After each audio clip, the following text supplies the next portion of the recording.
আপনি কি আপনার স্বামীর মন পেতে চান? তাহলে শুনুন শেষ পর্যন্ত কথাগুলো। আপনার স্বামী কোনটা পছন্দ করেন আর কোনটা পছন্দ করেন না, এটা সর্বপ্রথম বোঝার চেষ্টা করুন। কোন বিষয়টা আপনার স্বামী পছন্দ করেন না সেটা জানার চেষ্টা করুন এবং সেই কাজটা করতে যাবেন না। নাম্বার 2, আপনার স্বামীর রোজগার নিয়ে খোঁটা দিতে যাবেন না। দেখুন, আপনার স্বামী কঠিন পরিশ্রম করছে, 2 পয়সার উপার্জনের চেষ্টা করছে। সে তো অলস হয়ে বসে নেই, সে তো উপার্জন করছে, যাই হোক কম বেশি রোজগার করছে। পারলে আপনি নিজেও স্বনির্ভর হওয়ার কথা ভাবুন। এখন মেয়েরা কোনো কিছুতেই পিছিয়ে নেই, তাই নিজেও চেষ্টা করুন না 2 পয়সা রোজগারের।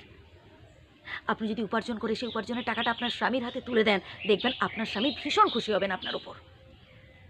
স্বামী স্ত্রীর সম্পর্ক হচ্ছে যুগ যুগান্তরের সম্পর্ক। এখানে ঝগড়াঝাটি হবে, এখানে মান অভিমান থাকবে, আবার এখানে মিষ্টি মধুর প্রেমের সম্পর্ক থাকবে। দুঃখ দুর্দশা সবই থাকবে, আবার আনন্দও থাকবে।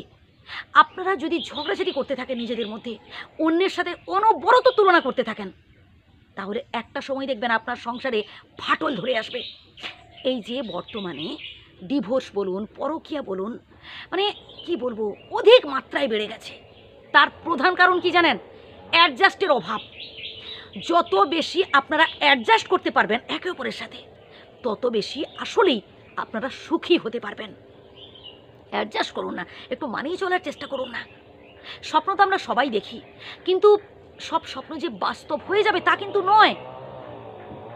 অ্যাটলিস্ট যেটা হয়নি বা যেটা পাননি বাদ দেন, যতটুকুন পেয়েছেন, যাকে পেয়েছেন ভাই, সেটাই আপনার কাছে অনেক।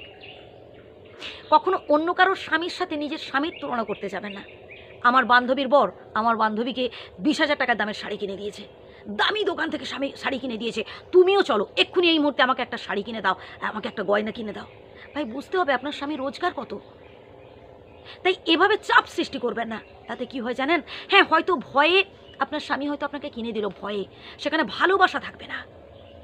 যে মানুষটা আপনার সংসারের জন্য এত কঠিন পরিশ্রম করছে, সেই সকাল থেকে সন্ধ্যা পর্যন্ত খেটেই চলেছে, কঠিন পরিশ্রম করছে শুধুমাত্র আপনাদের মুখে একটু হাসি দেখার জন্য, মানুষটা ঘরে ফেরার সাথে সাথে কেন তার সাথে ঝগড়াঝাটি করছেন, কেন তার কাছে কমপ্লেন জানাচ্ছেন, কেন আপনার সেই মুহূর্তে অভাব অভিযোগ দুর্দশার কথা বলতে যাচ্ছেন? মানুষটা এলো, ঘরে বসুক, একটু ঠান্ডা হোক, জল দিন, খাক, আধ ঘন্টা 1 ঘন্টার পরে বলুন না, সেই মুহূর্তে কেন? হ্যাঁ প্রিয় বন্ধুরা, আমি অনেকের সংসারে দেখেছি এই ধরনের সমস্যাগুলো, তাই আপনাদের সামনে শেয়ার করলাম। সবসময় মনে রাখবেন, অ্যাডজাস্ট করতে হবে, সে আপনি যেখানে যান না কেন, পরিবারের মধ্যে হোক কিংবা পরিবারের বাইরে। যত বেশি আপনারা অ্যাডজাস্ট করতে পারবেন, তত বেশি আসলেই সুখী হতে পারবেন। ভালো থাকবেন, সুস্থ থাকবেন। ধন্যবাদ।